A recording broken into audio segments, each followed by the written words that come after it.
رح تشوف الفيديو قصير فرح تتوقع ان الفيديو ما رح يكون كافي انك تتعلم تنطيط الطابة، فانا بضمن لك ان كل شيء لازم تعرفه عن تنطيط الطابة رح يكون بهذا الفيديو.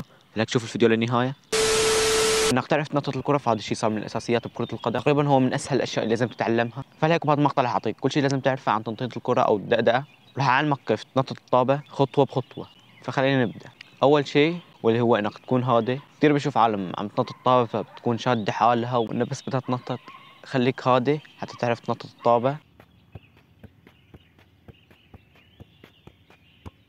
ثاني شغلة مكان ضرب الطابة، لا تضرب الطابة من زاوية القدم، لازم تضربها من الوجه الأمامي للقدم.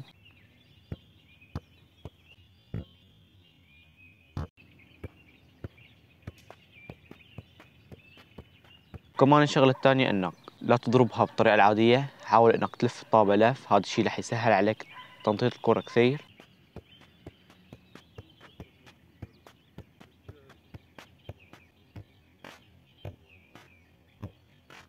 الشغلة اللي بعدها انك ما تعلي الطابة، حاول انك ما تعلي الطابة فوق الركبة، لأن هذا الشيء رح يخليك تفقد السيطرة على الطابة. كمان لازم ما تبعد الطابة عنك، كمان هذا الشيء بخليك تفقد السيطرة على الطابة وبخليك تتعب انت عم تجيب الطابة من جهة لجهة.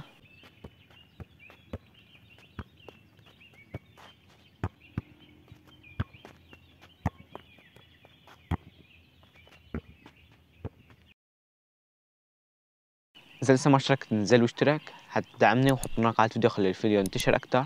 خلينا نشوف شو معنا كمان بهذا الفيديو.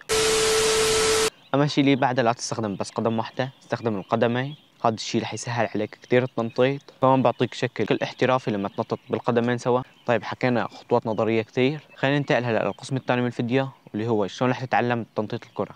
تنطيط الكرة هو ما شيء صعب ولكن بده ممارسة. فالشيء اللي رح تسويه انك تتدرب على التنطيط قد ما بتقدر.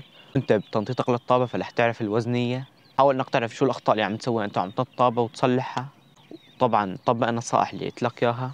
هون لازم اوقف وانبه على شغله، تنطيط الطابه مو هو شيء سر، ولكن مثل ما قلت لكم بده ممارسه، وانك تطبق هاي الشغلات اللي قلت لك اياها باذن الله بتتعلمها بسهوله. عم طلع لك هون فيديو تعلم مهاره لف القدم حول الكره، طبعا لازم تتعلمها بعد ما تعرف تدقق.